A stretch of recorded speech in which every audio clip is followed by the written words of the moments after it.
제가 시간을 2분 정도 뺏었습니다. 2분 정도 빨리 끝나요. 기도하겠습니다. 하나님 은혜를 감사합니다.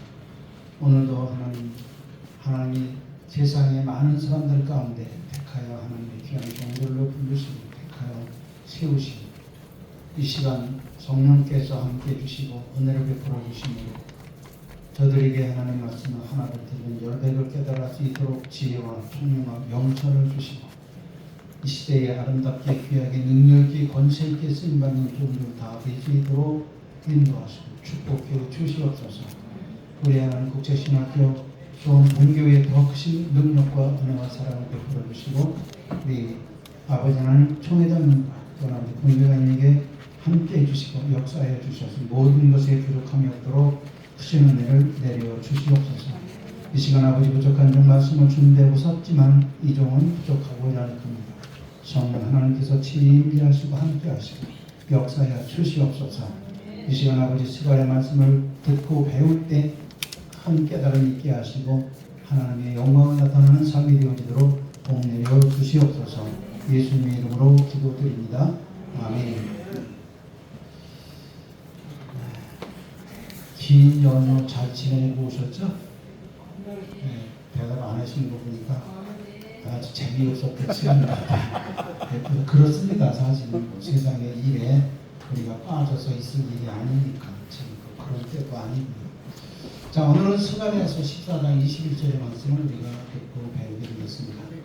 자, 우리 교재에 있는 요절을 교재 없으신 분들은 옆으로 가셔서 같이 해주시고요. 교재에 있는 요절 다 같이 보겠습니다. 시작. 이날에 그들의 하나님 여호와께서 그들을 자기 백성의 양떼같이 구원하시리니 그들이 왕과의 보석같이 여호와의 땅에 빛나리로다. 아멘. 스가랴서 9장 16절에 말씀입니다. 스가랴는 14장 21절로 되어 있어요. 네, 스가랴는 여러분들이 아시는 것과 같이 배우셨나?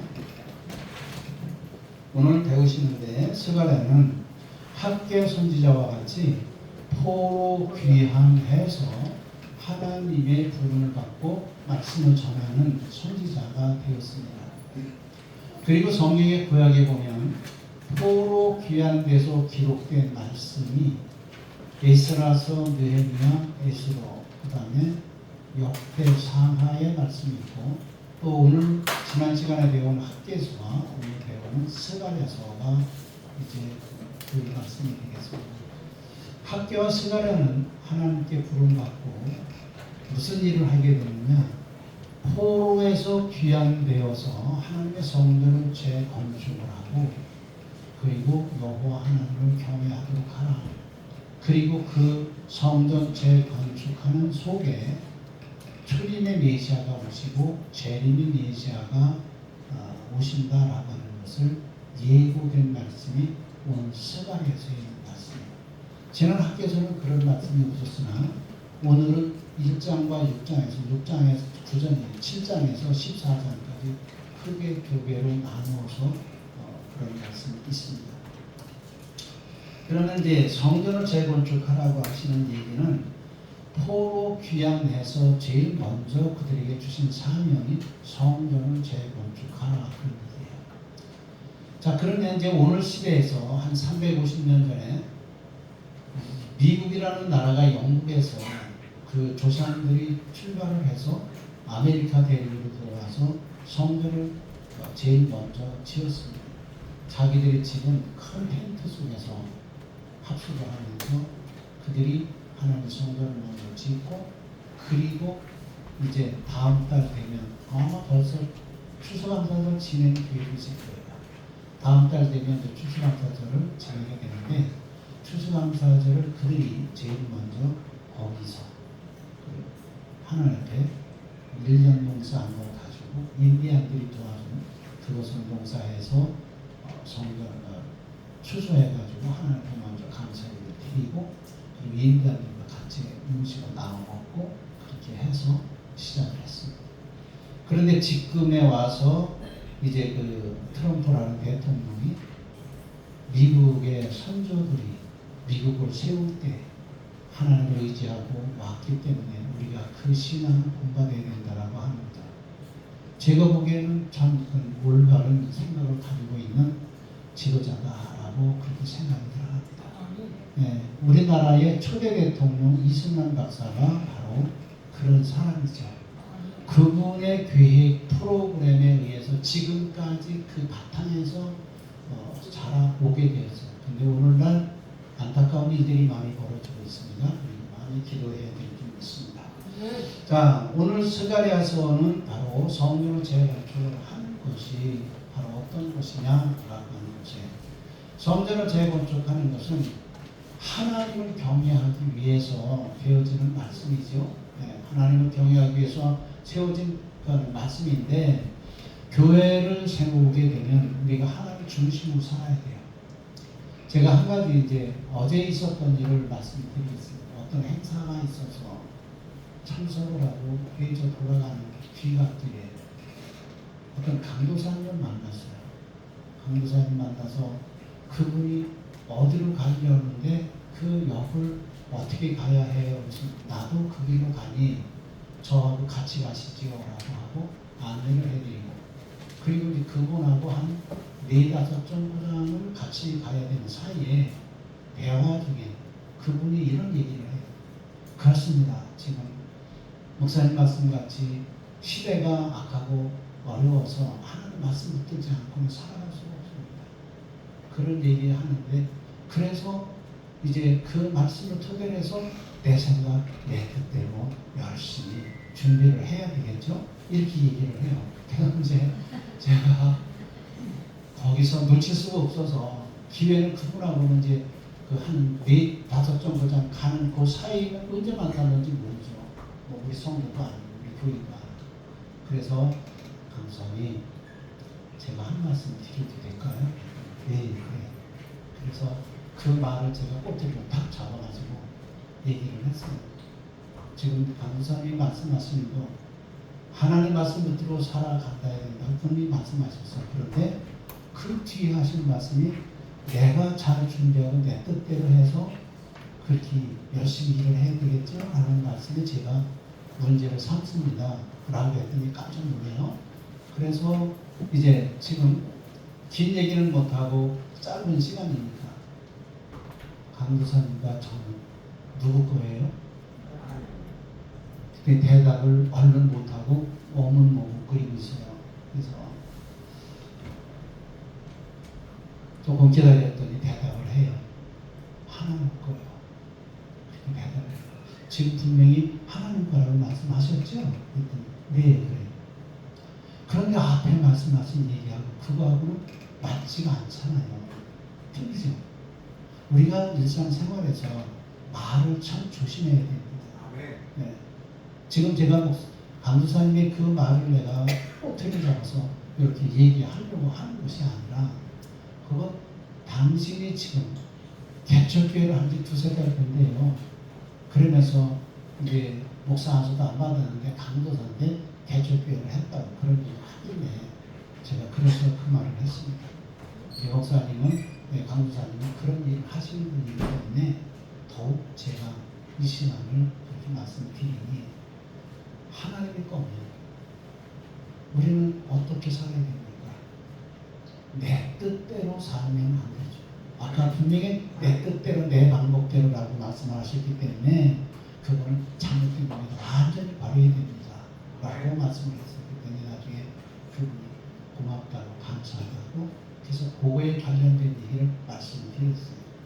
자, 이제 본론으로 와서 오늘 스가랴서는 바벨론 포로로 잡혀갔던 사람들을 하나님께서는 이방의 왕을 통해서 하나님의 백성들을 돌아오게 하십니다. 돌아오게 하시는 그 목적은 뭐냐? 하나님의 성전을 재건축하고 그 하나님을 경외하며 그 하나님의 말씀과 그 뜻을 위해서 살아가도록 하게 하셔서 1차 포로 귀환이 538년, 7년이 내리고 537년이 1차 포로가 귀환돼서 돌아왔어요. 그 포로는 열왕기하 25장에 가면 남유다가 바벨론에 포로로 잡혀가고 나라가 망하고 지금 예루살렘에 솔로몬 성전이 있었던 그 성전이 부서지고 불타없어지고, 지금 우리 기독교가 가지고 있어야 될 그 성전이 없어진 거예요. 그런 안타까운 상황에서 성전을 재건축을 하라고 명령을 받았으면 그 명령을 지켜야 될까 안 지켜야 될까요? 지켜야 되는데 여러분들이 하시는 것 같이 그분은 포로 귀환해가지고 성전을 짓지 않았어요. 에스라서 1장에서 6장까지의 그 내용이 1차 포로 귀환하고 지도자가 왕족이 스룹바벨이고 제사장이 여호수아, 예수아. 근데 그들이 성전을 짓다가 이제 536년에 성전을 지대를 놓고 시작을 하다가 그 사마리아 사람들, 예루살렘에 남아있던 사람들과 외부에서 바벨론이 외부 다른 나라 사람들을 예루살렘으로 이주시킨 사람들하고 살면서 통혼을 하게 됩니다. 그들이 나중에 그 50년, 60년 뒤에 바벨론 포로로 되었던 자들이 돌아오게 되고 그들이 와서 성전을 지으려고 할 때에 남아있던 사람들이 돕는 협력자가 아니라 그들을 방해하는 방해자가 돼요. 누가? 유대인이. 왜 그렇죠? 나라만 방해했습니다. 그리고 외부에서 강제로 이주시켜서 예루살렘에 와서 사는 사람들과 그때 느부갓네살, 바벨론 왕 느부갓네살이 유다 사람들을 다 이끌어 갈 때에 이렇게 보니까 이렇게 신사 많이 공부하신 분 같은 분들은 안 돼. 다 데려가고 그리고 이렇게 넥타이도 안 매고 옷도 헐렁하게 입고 보아하니 힘쓸 수 있는 사람들이 아닌 것 같은 사람들, 그런 사람들을 다 남겨놓고 다 데려갔어요. 그 사람들이 그러니까 육신적인 생각으로 인간의 시각적인 생각으로 판단을 하고 보냈는데 남겨놓고 또 갔는데 그들이 나중에는 옛날에 이방 사람들과 혼인을 하며 살면서 그들이 신앙이 떨어지고 하나님 경외하지 않는 신앙이 됐어요. 그럼 왜 하나님께서 천지 만물을 창조하시고 하나님께서는 왜 하나님의 선민을 택하시고 그렇게 하셨을까라고 했죠. 결국 그것은 뭐죠? 하나님 여호와를 경외하고 살으라고 하는데 그렇게 안 살으니까 솔로몬 왕 이후에 나라가 분열이 되죠. 그 이유도 하나님 말씀대로 경외하지 않는 어떤 왕 때문에. 기억 안 나셔? 지혜로운 솔로몬 왕이 됐어요. 그래서 하나님께서는 화가 나셔가지고 내 너한테 준 모든 것을 내가 다 뺏고 싶은데 너한테서는 안 되고 네 아들에게서 내가 뺏을 거야 라고 하시고, 그리고 솔로몬 때까지는 그대로 갑니다. 그러니까 솔로몬의 죄의 대가를 솔로몬이 치러야 되는데 그것을 아들 후손들에게 물려줍니다. 이런 데서 이제 우리가 교훈을 많이 받아야 되겠죠. 더 이상 요거는 여기까지만 하고, 그리고 나서 이제 그 아들 르호보암과 그리고 신하인 여로보암으로 나라가 남북으로 둘로 갈라지게 되고 지금까지 전축해 오다가 그것이 분열이 돼서 722년에 북이스라엘이 209년 만에 나라가 분열된 지 209년 만에 북이스라엘은 아수르에 의해서 멸망이 되고 130년 후 남유다는 바벨론에 의해서 멸망이 되고 이스라엘이라는 나라의 역사가 끊기죠. 그리고 돌아왔어요. 그때 돌아올 때는 예레미야 선지자, 이사야 선지자 이런 선지자들에게 얘기합니다. 내가 너희들을 포로 잡혀가게 하지만 내가 정한 때가 있다. 그러나 너희들 다시 돌아가야 할 거야 라고 하죠. 그 얘기를 들은 하박국 선지자는 너무 좋아가지고 말을 했죠. 우리 하박국 배웠죠. 그렇게 됐는데 그들이 포로에서 돌아옵니다. 고레스 왕에 의해서 돌아오죠. 고레스 왕에서 돌아와서 성전을 지으라고 그랬는데 바로 남겨져 있던 사람들과 외부에서 들어온 사람들이 혼인하고 살면서 하나님의 신앙을 잊어버리니까 하나님의 성전을 재건축, 왜 재건축이죠?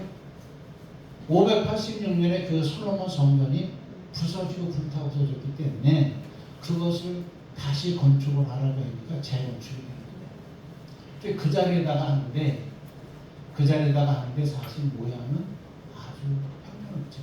네. 예를 들어서 비교적으로 얘기를 한다면 뭐 한 1000평이었다고 가정을 하면 지금 짓는 거는 뭐 한 400~500평 정도밖에는 되지를 않아요. 그러니까 그때 포로로 끌려갔던 때에 10살, 15살, 뭐 20살 이렇게 된 사람들이 돌아와서 보니까 그때 와서 보니까 어떻게 되죠? 그때 포로로 잡혀갈 때는 청소년이었었는데 돌아와서 보니까 뭐가 됐어요? 할아버지가 됐어요. 할아버지 할머니가 됐어요. 그래서 그 성전을 보니까 짓는 걸 보니까 너무 마음이 아파. 왜? 그때는 솔로몬 성전이 한 1000평 됐었는데 축소가 돼가지고 한 500평밖에 안 되니까 너무 초라하고 너무 안타깝다.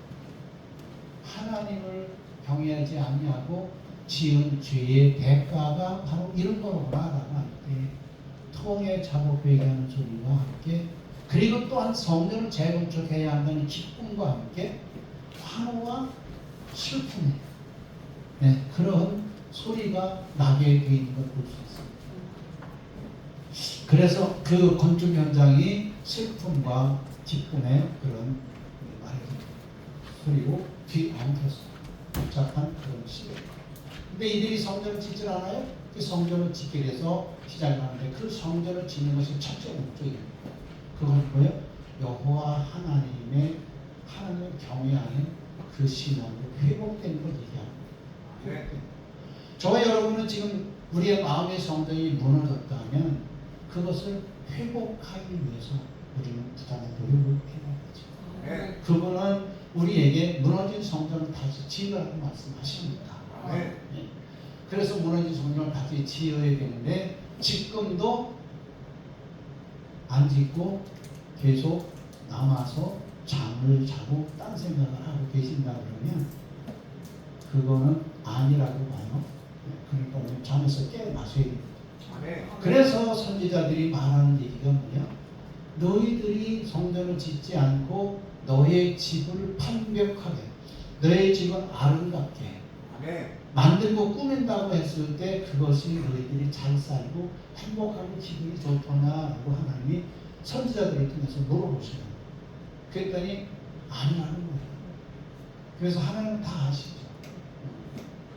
봄에 씨앗을 뿌렸는데 한 가마 씨앗을 뿌렸는데 어떡하죠? 가을에 가면 10가마, 100가마, 1000가마가 나와요. 그럼 제가 1000가마 그러니까 여러분이 뻥튀기를 해도 그렇게 뻥튀기를 해? 그렇게 생각하시는지 모르나 봄에 벽시 하나 그거를 못자리에다 심어가지고 이양을 해서 모를 심어요. 그래가지고 거기서 싹이 한 배가 자라죠. 벽 알 하나니까 하나가 자라는데 그 하나만 자라는 게 아니라 여름에 어떻게 되죠? 가지를 2개, 5개, 10개도 쳐요. 가지 하나가 씨앗 하나가 그리고 나서 그게 한 포기가 되는데 가을에 가서 지금 추수기에 가서 그 한 포기를 붙들고 잘라서 그 알을 한 것이 10개는 더 되겠죠? 확실히 더 되죠. 아무리 봐도 100개 더 되죠. 네, 아무리 봐도 그 세워보니까 1000개도 더 될 것 같아요. 그러니까 그런 수확이 돼야 되는데 하나님께서는 그건 안 되고 못되게 하신 거예요. 그래서 가을에 어떻게? 종자의 반 수확밖에 안 돼요. 한 가마 넣는데 10가마, 100가마, 1000가마가 나와야 되는데 그 이상이 나와야 되는데 씨앗의 종자의 반밖에 거두지 뭐 먹고 살 게 없잖아요. 하나님이 그렇게 하시는 거예요.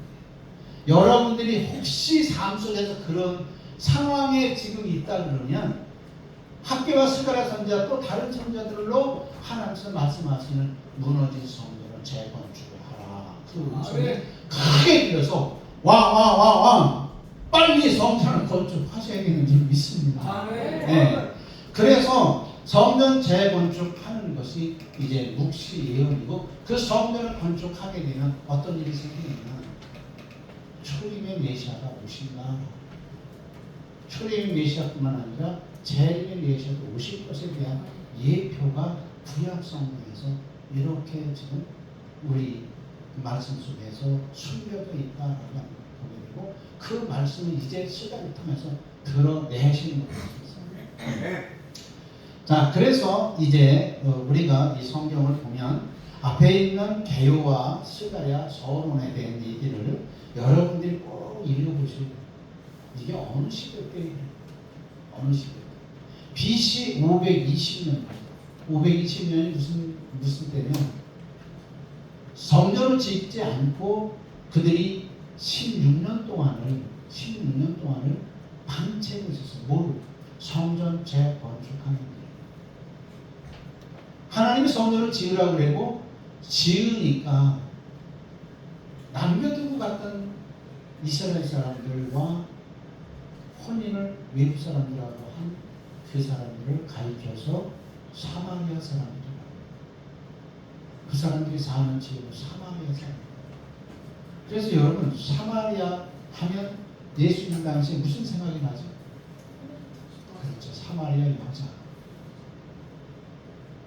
남들은 정상적으로 물을 길러가는 시간에 가는데 이 여자는 그 시간에 갈 수가 없는 여자라서, 그런 신분이라서 남의 눈을 피해가지고 갔을 때 예수님께서 그 여자한테 가서 물을 좀 줄 수 있느냐라고 했습니다. 당신은 11사람인데 왜 나에게 물을 달라고 합니까? 왜 나를 시험하십니까? 왜 나 여자한테 와서 시비를 겁니까? 이 여자는 그렇게 얘기했죠. 예수님께서 그 말을 들으실 때 얼마나 마음이 아프시고 안타까우셨겠어요. 그런데 예수님께서는 그러시죠. 여자야, 내가 주는 물을 네가 마시면 평생 물 안 마셔도 살을 수 있어. 근데 네가 주는 물을 마시면 조금 이따 다시 물을 마셔야 되는데, 근데 이 여자가 귀가 열렸어요. 어떻게? 예수님이라는 걸 알았습니다. 비록 그 신분은 사마리아 지역 호년족이라는 곳에 살고 있는 여자고 신분이 떳떳하지 못한 여자이기는 하지만 그분은 신앙을 가지고 있는 사람이라 예수님의 그 말을 알아들을 수가 있었다는 것이죠.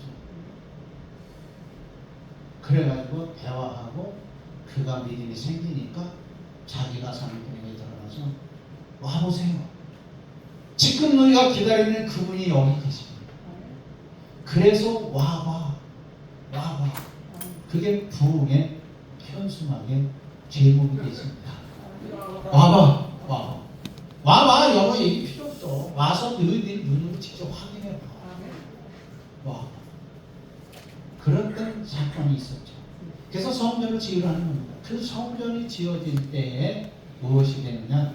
지금 짓는 성전은 솔로몬 성전보다는 규모가 작고 모양이 볼품이 없고 비난하지만 그 안의 뜻은 더 다른 겁니다. 그래서 학교에서 이렇게 얘기하죠. 지금 이 짓는 성전이 이전의 영광보다 더 어떻다? 크다. 네, 그 영광이 더 크다. 지금 짓는 모습이 별거 아닌 것 같이 미미해 보이지만은 그 예전에 솔로몬 성전을 지었던 때 그것보다는 더 크다랍니다. 솔로몬 성전은 나중에 뭐라 했죠? 성전을 짓고 법궤가 들어가죠. 근데 지금 짓는 성전에는 뭐가 없어요? 법궤가 없어요. 법궤를 그때 잊어버렸습니다. 586년에 부서지고 불타서 없어져가지고 지금까지 법궤가 어디 있는지 모르고 있어요. 그러나 그 법궤 없어지는 것이 하나님의 뜻이라는 것이죠. 그럼 왜 없어졌습니까? 거기에 신경을 써야 될 사항이 아니라. 그래서 그 성전은 무슨 성전? 여러분들의 마음에 여러분들의 마음의 성전을 가리키는 겁니다. 우리 마음의 성전 보여요? 안 보여요? 안 보여요. 교회는 보이지만 마음의 교회는 보여요? 안 보여요? 무용교회입니다. 그래서 그런 얘기를 우리에게 하시면서 바로 학교와 스가랴는 둘이 같이 스룹바벨과 또 여호수아와 또 제사장들과 또 백성들에게 이 얘기를 독려해주고 성전을 지으라고 하고 있습니다. 네. 그러면서 바로 지금 이 스가랴는 포로 귀환돼 돌아올 때에 성경에 보니까 할아버지가 있더라고 그러고 베레가는 아버지라고 그랬는데 그 아들이 스가랴라고 이렇게 표시를 하고 있어요. 그럼 저는 그대로 이걸 해석을 한다면 스가랴의 아버지는 베레가의 아버지는 잇.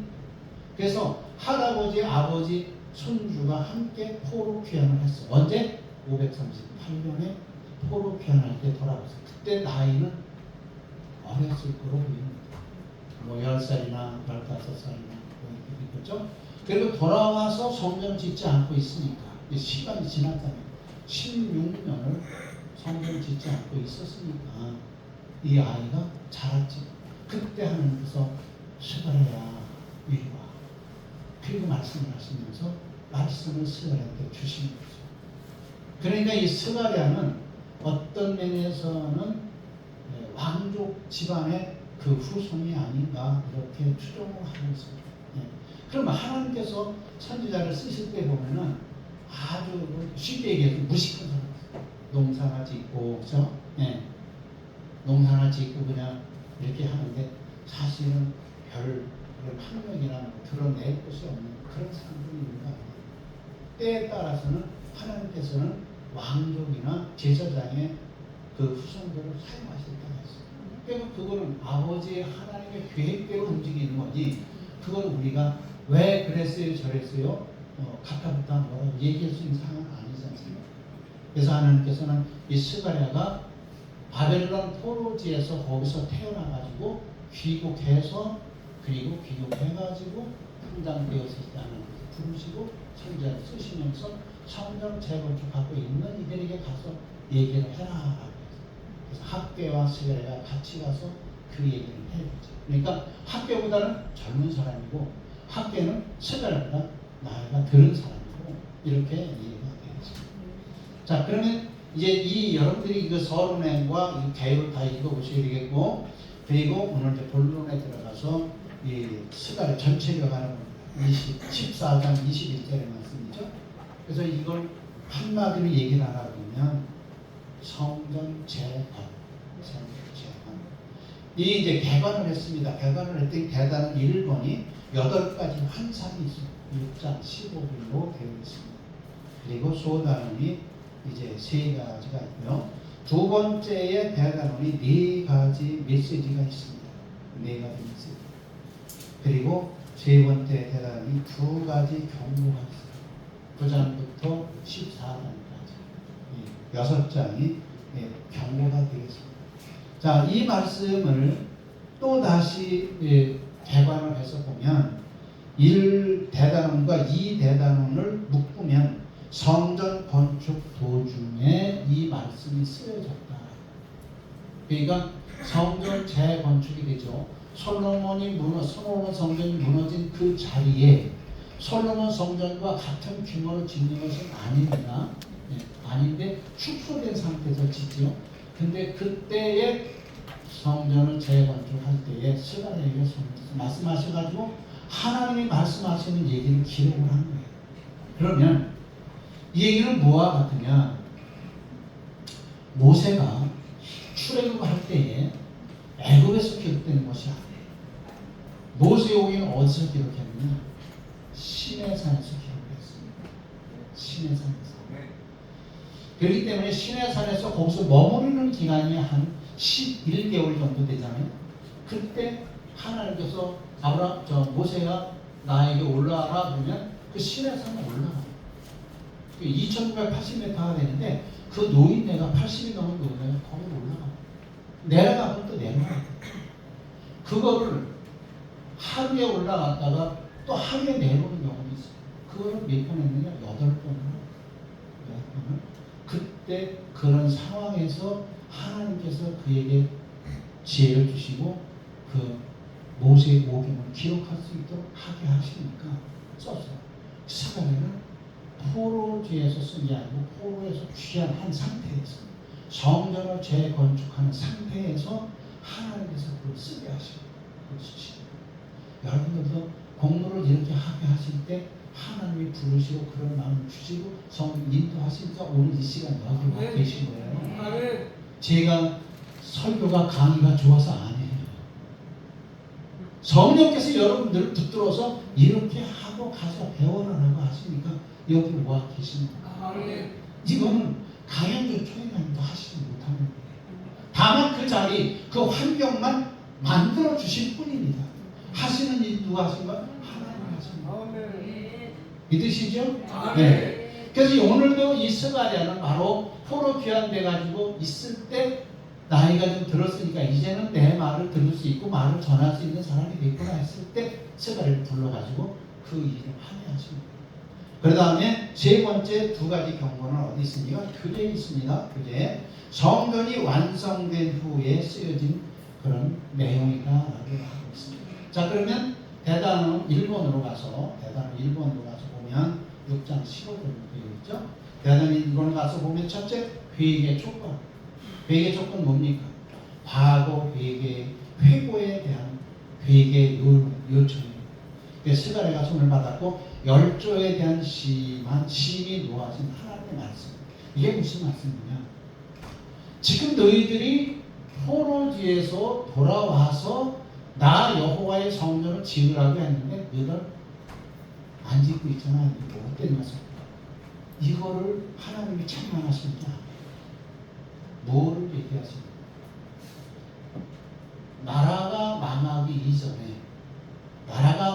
이전에 보면 히스기야 왕 같은 경우는 북이스라엘 분열된 왕으로서 북이스라엘 망하는 것을 히스기야 왕이 왕 된 상태에서 북이스라엘 망하는 걸 눈으로 봤죠. 네. 그리고 나서 이제 그 후손들이 있다가 결국은 망했지 않습니까? 이런 것을 통해서 너희 선조들이 분열된 상태에서 하나님을 경외했던 남유다 왕들과 또 남유다 왕들이라도 하나님을 경외하지 않았던 왕들이 있었어요. 우상을 예루살렘 성전에다가 갖다가 놓고 그리고 그걸 꾸미게 하고 그걸 해서 하나님을 경외하지 않았던 그런 왕들이거든요. 북이스라엘은 말할 것도 없고. 그래서 지금 여기서 스가랴에게 지적하고 얘기하는 얘기는 포로 귀한 자들에게 너희 선조들의 신앙을 본받지 마라 라고 하시는 얘기는 나라가 망하기 이전에 분열되고 잔존왕국에서 하나님을 경외했을 때와 경외하지 않았을 때의 그 모습을 그 이야기를 너희 선조들에 대한 이야기를 하나님 경외하지 않고 본받지 말아라. 하나님 경외하는 거 본받아야 되겠지만 여기서 지금 1번의 회개 조건은 바로 그 얘기를 합니다. 무엇 때문에? 너희 선조들의 신앙을 본받지 말아라. 그것은 나라가 망하기 이전에 너희 선조들의 신앙을 본받지 말아라 하는 그 얘기이고, 두 번째의 소단원이 8가지 환상이잖아요. 1장 7절로 6장 8절까지 말씀인데 그 얘기가 여기 8가지가 나오시죠. 말들과 말탄 자들의 환상입니다. 이것은 화석류 나무 사이에서 이제 콩말을 탄 사람들에 대한 이야기를 하는 건데, 이 말은 예루살렘은 아직 내가 잊어버리지 않았어 라고 하십니다. 그러니까 다시 돌아와서 하나님 성전을 지으라는 거죠. 누가? 하나님의 기억 속에서 예루살렘의 것을 지워버리지 않으셨다는 것이죠. 예루살렘이 어떤 곳인지 아시죠? 아셔요? 잠깐 말씀드리면 하나님이 아브라함에게 100세에 준 아들 이삭을 하나님 앞에 바치라 그래요. 그래서 그 땅이 모리아 한 땅, 한 산 그렇게 얘기하죠. 그리고 그것이 어디 있습니까?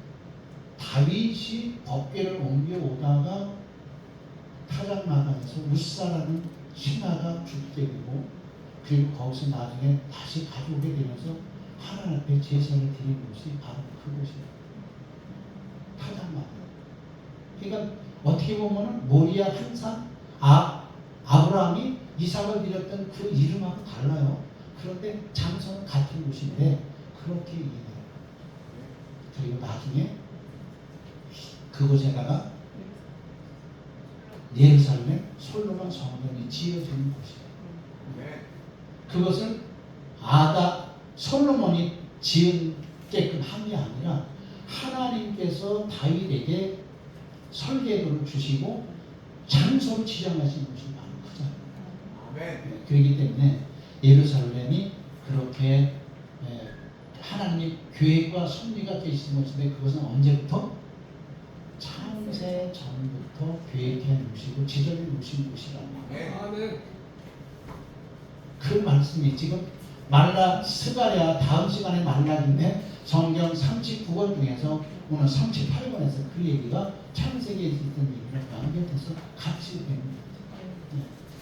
그렇게 되고 그 다음에 이제 두 번째에 보면 이게 언제냐 언제냐 네 뿔과 네 공장들에 대한 이야기가 나오는데 이것은 원수들을 멸망시킬 거다. 누구? 하나님을 경외하지 못하는 하나님을 경외하지 않은 사람. 그러니까 하나님을 경외하는데 방해자들을 그들을 다 멸망시키게 됩니다. 그러니까 뭐죠? 하나님이 하박국 선지자에게 얘기했습니다. 내가 바벨론 나라 갈대아 나라 사람들을 쓰지만은 내가 그들을 끝까지 쓸 게 아니고 내가 필요한 것만 쓰고 그들을 버리는데 부지깽이 같이 버린다 말씀하셨어요. 그러니까 지금 여기 이번에 네 뿔과 네 공장들의 환상이라고 하는 것은 스가랴를 통해서 하신 말씀이 나 여호와를 경외하지 아니하고 나 여호와를 방해했던 사람들, 내 백성이 나를 경외할 때 그들이 나를 경외하지 못하게 방해했던 악한 세력들을 하나님께서는 다 어떻게 한다? 멸하겠다. 스가랴 앞에 그 얘기를 하시고 그 다음에 세 번째에 청량하는 자의 환상이 나오죠. 네, 그것은 예루살렘이 다시 어떻게 된다? 회복된다. 그 말씀이 교재에 여기에 그런 얘기입니다. 네, 청량.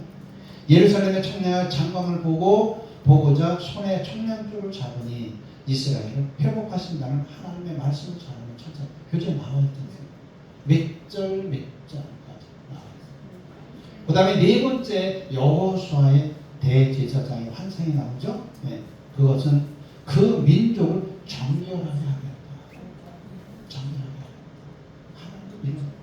그래서 8가지 환상을 그들에게 보여주시고 그 다음에 5번째 순금 근대 환상이 나오지 않습니까? 바로 이것은 감람나무에 대한 이야기. 감람나무 어떤 얘기죠? 두 감람나무. 두 감람나무가 누구냐? 맨날 지어가지고 얘기해서 이게 누구냐. 그래서 성경에서는 하나님께서 누구를 밝히실까? 이것은 스룹바벨과 여호수아라고 대체적으로 그렇게 풀이를 하고 있습니다. 아마 그것이 정당하지 않은가 그렇게 보고 있어요. 네. 그 다음에 이제 6번째 날아가는 두루마리 환상이 있어요. 날아가는 두루마리 환상. 그 환상은 어떤 얘기냐? 네, 악한 세력들이 죄인은 심판을 받게 되고 악한 세력들은 다 망하게 될 거야. 악한 자들이 심판받고 망하게 될 거야. 그래서 그 날아가는 환상. 두루마리가 날아갔습니다. 그 다음에 7번째는 에바 안에 앉은 여인의 환상에 대해서 그 말은 뭐냐? 사악한 바벨론을 의미하고 있고 결국은 그가 망한다 말하지. 바벨론이 그래서 메데 바사 페르시아에 넘어가고 그리고 느부갓네살은 남주다를 멸망시켰지만은 그 바벨론 안에 있던 한 나라가 또 생겨나는데 그게 메데 바사잖아요. 페르시아. 그 나라에 하나님께서 고레스 왕이라는 사람을 통해서 내 백성을 돌아가게 하라라고 해서 돌려보내는 그런 얘기를 하고 있어요. 그래서 에바 안에 있는 여인의 환상이 바로 그런 얘기가 돼요. 악한 자들을 다 멸하가지고 죄악은 떠나가게 되고 하나님께서 그렇게 쓰십니다. 그 다음에 8번째 네 병거의 환상은 예루살렘은 안전하다. 그래서 안전하다. 왜? 병거 하나님께서 지켜주시는 어디를? 하나님이 기억하고 계시는 그 예루살렘 성전. 그러니까 예루살렘 성전을 고레스 왕이 한 입 갖고 두 말을 합니다. 어떤 얘기예요? 첫 번째 말은 스룹바벨과 여호수아를 불러가지고 너희들 돌아가서 백성도 돌아가고 싶은 사람들은 다 돌아가. 한 사람도 내가 붙들지 않아. 다 돌아가. 그 대신 그 성전을 건축을 하고 하나님의 영광을 돌리고 그리고 나도 기억하고 나를 위해서도 기도 좀 해줘. 이렇게 부탁한 사람이 고레스 왕이에요. 그런데 돌아와가지고 성전을 재건축하는데 아까 말씀드린 대로 사마리아의 예루살렘에 남아있던 사람들, 남아있던 유대인들이죠. 이스라엘 사람들. 그 남아있던 사람들과 외부에서 온 사람들하고 결혼을 하고 살다가 결국은 그들이 성전 재건축하는 걸 동조하고 협력해 주는 게 아니라 어떻게 거슬려서 못하게 하잖아요. 그런 사람들에게 하나님께서는 안 되겠다라고 말씀하십니다. 그래서 여기서 하나님 말씀하시는 것은 그런 반대하는 세력들 하나님께서 지켜주시면 그 예루살렘 성전은 그대로 성전이 지워지게 되죠. 예, 그게 하나님의 뜻이고 하나님의 방법인 것입니다. 우리 생각으로는 안 되는 것 같지만 하나님의 방법과 하나님의 뜻은 바로 그렇게 다른 거예요. 그러니까 아까 제가 앞에 말씀드린 그 강도사님 얘기 같이 내 뜻대로 하면 돼가 안 돼요? 안 돼요. 우리 마을과 같이 우리 속담에 있는 말과 같이 넘어진 김에 뭐하고 간다? 쉬었다 간다? 제사 지내고 간다. 제사 지내고 간다. 제사는 누구한테 지내? 아버지, 할아버지, 조상한테 제사 지내잖아요. 네, 조상. 조상이 우리 도와줍니까? 아이, 천만의 말씀이요. 천번만 번 제사 드려보세요. 안 도와주네.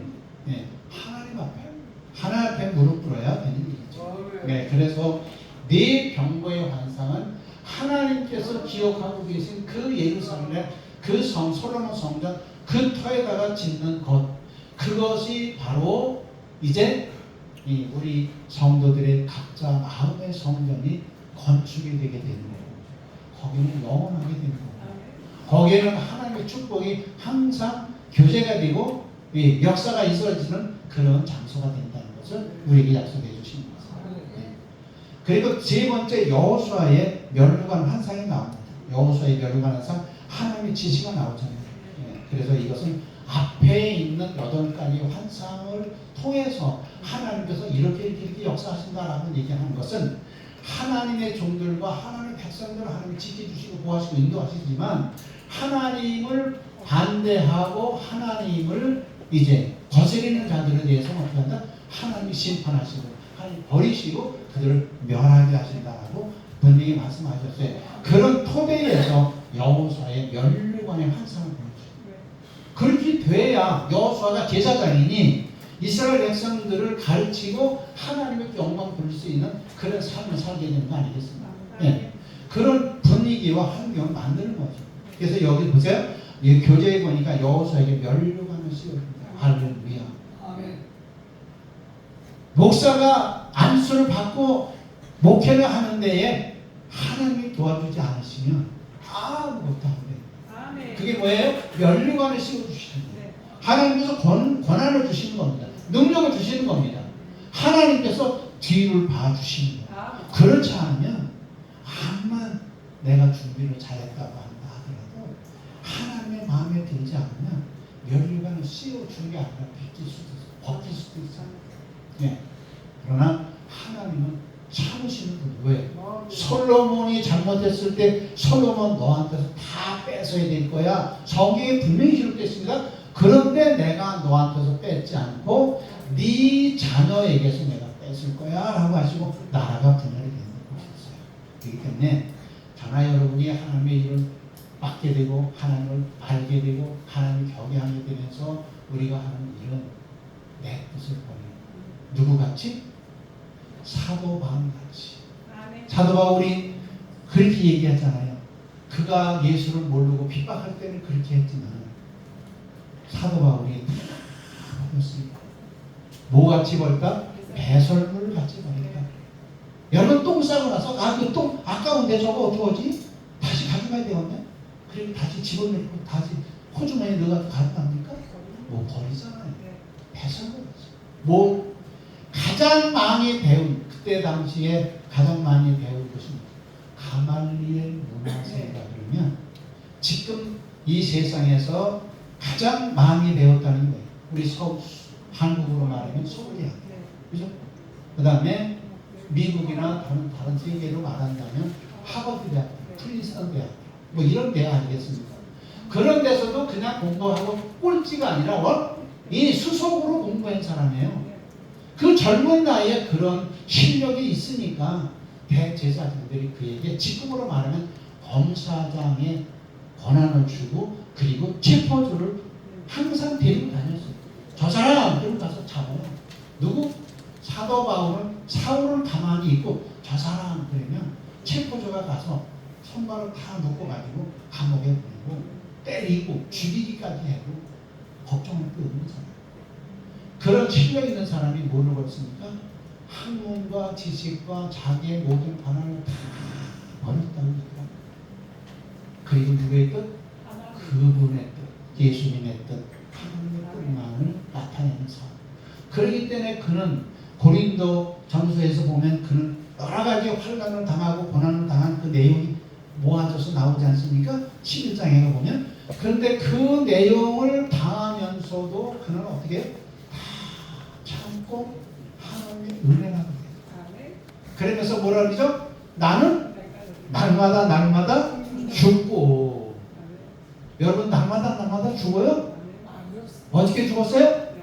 어떻게 살았어요? 죽었어요? 모르죠? 오늘 살았어요? 죽었어요? 살았어요? 죽으세요. 그래서 우리는 그분의 신앙을 받는데 그분의 신앙이 누구죠? 예수 그리스도 닮은 신앙이에요. 그래서 사도 바울은 그런 얘기를 합니다. 내가 믿는 그 예수, 내가 믿는 그 하나님을 닮아라. 그래서 나를 닮아라 그래요. 나를 닮아. 그래서 사도 바울이 나를 닮으라는 얘기는 누구를 닮으라는 거예요? 그렇죠. 사도 바울이 믿는 예수 그리스도. 사도 바울이 믿는 그 하나님, 그 여호와. 사도 바울이 그 여호와를 믿으니 너희들도 내가 믿는 그 예수 그리스도와 여호와 하나님을 섬기라 그 말이지 인간의 사도 바울 나를 닮으라 그 얘기 아니라 이 말이에요. 오늘날 그거를 잊어버리고 아까 앞에서 얘기했던 강도사님 같은 때 그때는 매번 먹더니 한번 해보세요. 되나? 안 되는 겁니다. 안 되는 겁니다. 지금 해봤는데 안 되더라. 그러면 지금 말씀 들으신 대로 한번 시행을 해보세요. 되는지 안 되는지. 하나님이 책임져 주시더라고요. 자, 이렇게 말씀을 하고 그리고 여기서 무슨 얘기가 나오느냐. 여기서 이제 살짝 보여줘요. 두 번째 성전 완성에 대한 약속이 나오는데 첫 번째 면류관을 씌우면서 알려야 할 순에 대한 약속. 순이 나와. 순. 이게 뭘 얘기하는 겁니까? 초림의 메시아를 얘기합니다. 자, 이제 넘어가서 두 번째 대단은 네 가지 메시지가 나옵니다. 네 가지 메시지. 질문을 하죠. 답변을 하죠. 두 번째 질문, 세 번째 답변, 그 다음에 네 번째 답변 나오잖아요. 이게 바로 이제 금식에 대한 이야기. 금식. 이 금식을 왜 합니까? 여러분 금식을 왜 해요? 문제가 있으니까 금식하는 거 아닙니까? 여기서는 간단하게 말씀을 드리면 시간도 지금 많이 가니까 간단하게 말씀을 드리면 금식하는 건 문제가 있기 때문에 문제가 아니에요. 그죠? 그런데 이제는 금식할 필요가 없다고 하나님께서 시간을 통해서 스룹바벨과 여호사와 포로 귀한 자들에게 성전을 짓는 자들에게 얘기를 하는 겁니다. 할렐루야. 그렇죠. 이제 하나님 말씀대로 성전을 지으니까 그 성전이 지어지면 하나님만 경외하고 다른 우상들과 다른 신들을 경외할 이유가 없지 않습니까? 그러니 바로 금식할 이유가 없고 하나님께 영광을 돌리면 하나님께서 복을 내려주시고 그 복을 받으며 누리며 사는 우리 모두가 되어야 되지 않겠습니까? 그 말씀을 지금 성전 재건축하는 때에 그 얘기를 하고 네. 그리고 마지막으로 이제 두 가지 경고가 나오는데 바로 무슨 일이냐. 메시아의 강림과 배출입니다. 자, 복음서에서 보면 예수님께서 아버지 하나님의 뜻대로 성령으로 처녀의 몸을 빌려서 하나님이신데 신이신데 인간의 몸을 입고 이 세상에서 탄생을 하시잖아요. 그 얘기가 구약 성경에서 나와 있어요. 그러니까 구약 성경이 스가랴에서 많이 나온다고 해서 이제 구약 성경이 끝나가는 38번째 책에서 나오는데 그 얘기는 여기서만 나오는 게 아니라 사실은 창세기나 다른 데서도 그 예수님에 대해서 다 소개가 되고 있는데 거기에는 예수님이라고 안 나와요. 그리스도로가 안 나와요. 다르게 나와요. 오늘도 여기 소개를 뭘로 하죠? 순.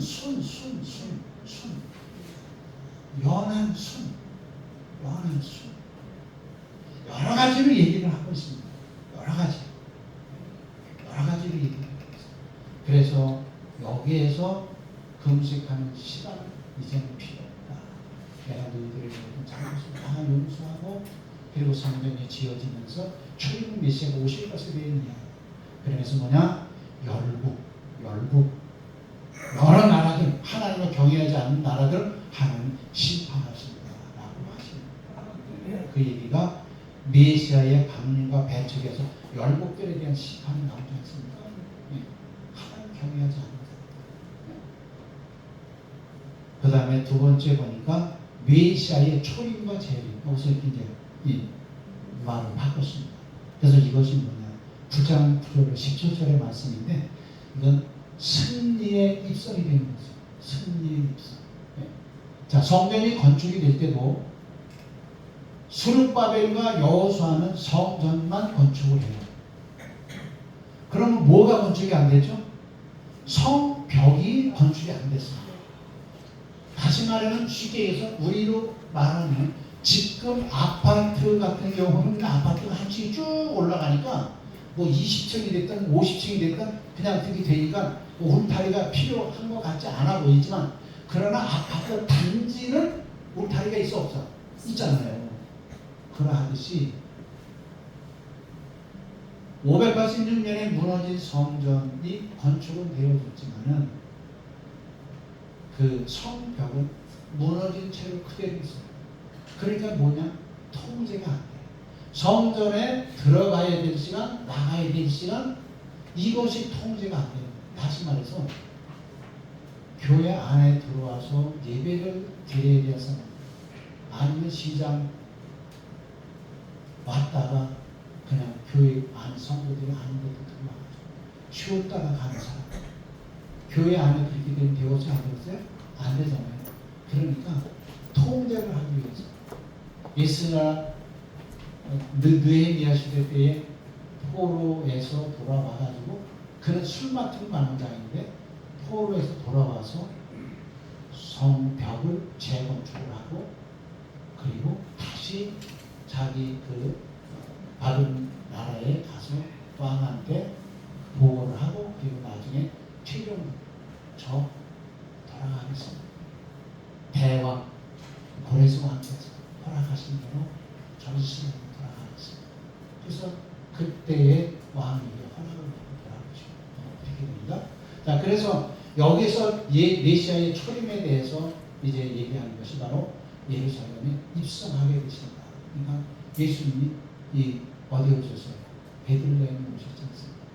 거기가 예루살렘으로 얼마 안 돼. 얼마 안 됩니다.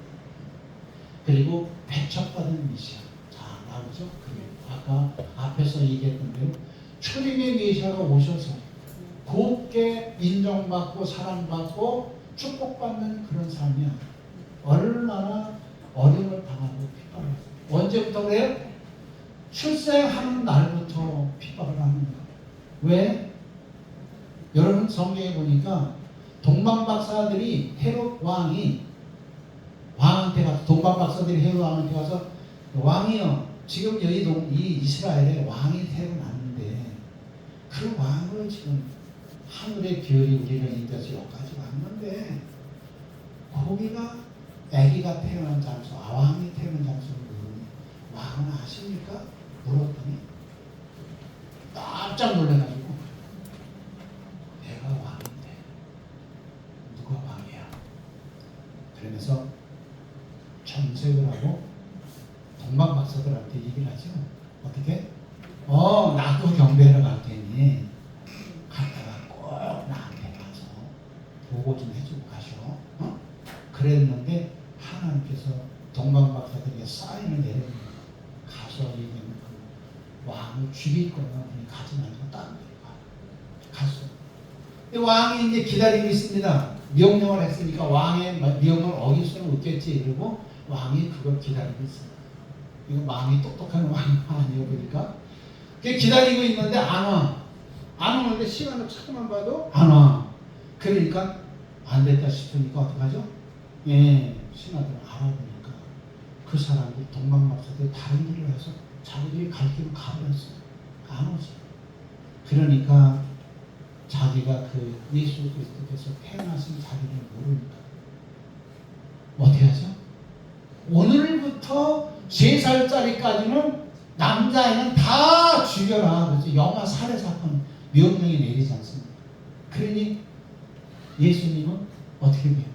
거기서 그날로 축하를 받고 목동들에게 축하를 받고 어떻게 돼요? 하나님이 사인 내려가지고 애굽으로 내려가 피해가요.